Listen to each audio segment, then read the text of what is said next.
My name's Catherine. I'm an artist and art educator, and I thought I would just share with you how I painted this little watercolor of an eagle.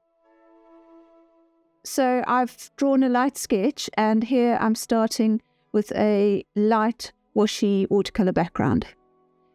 I'm doing this because I want the eagle to belong on the page, not to just float in a dead white space.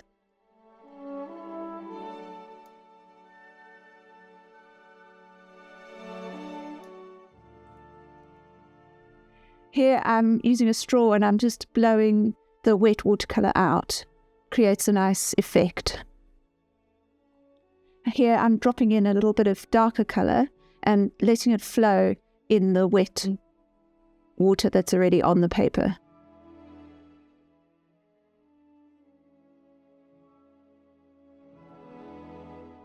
I decided I needed a bigger brush, so I'm spreading it out a bit more easily with a wide, flat brush.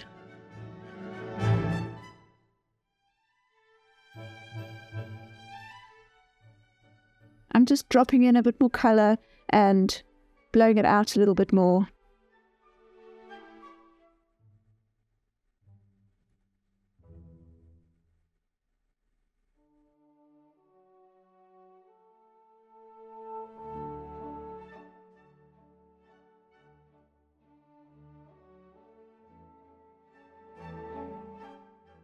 Now I'm going into the actual wings of the eagle, and I'm wetting the paper first with plain, clean water.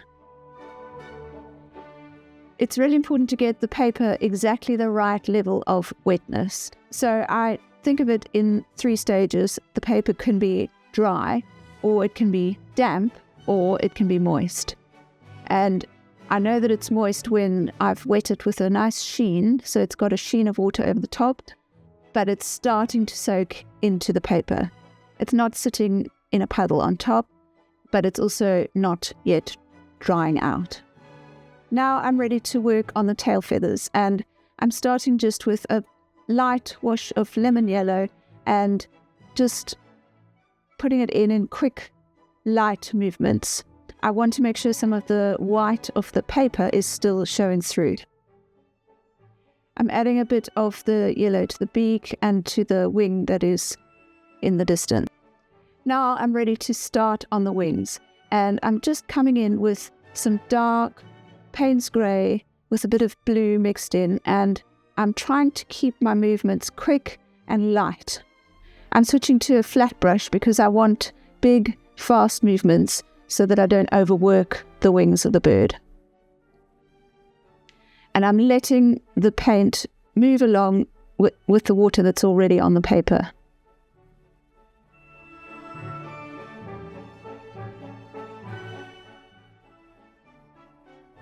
The tendency is to overwork things, so this is what I am seeking to avoid.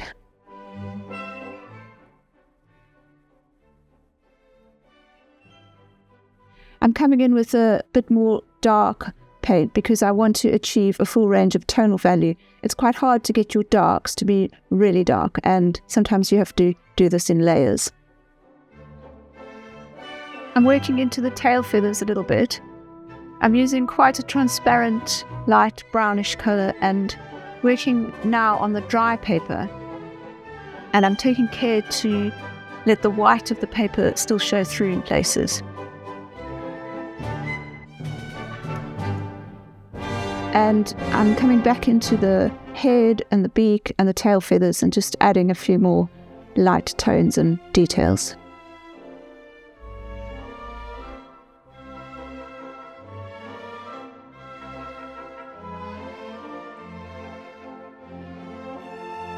Again, I'm coming back in to darken up some of the darkest areas.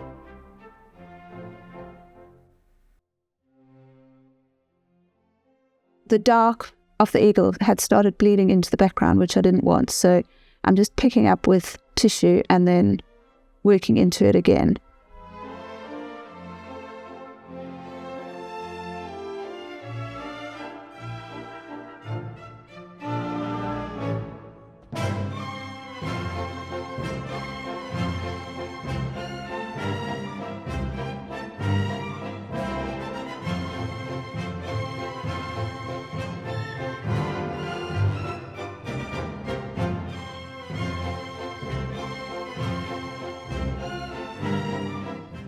I'm adding a few more darks to the tail.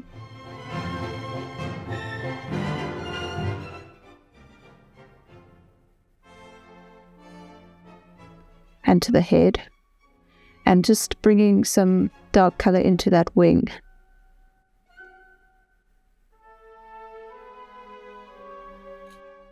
I had to go back in another time to darken the body. As it dries, it lightens, which is something that has to be kept in mind. Just dropping in a few other colors to add interest, defining the head and the eye a little bit. And then a final round of darkening up. And here I'm using a fan brush just to add a little bit of texture. So I hope you found that interesting, and if you enjoyed this video and want to see more, then don't forget to like and subscribe. Thanks for watching.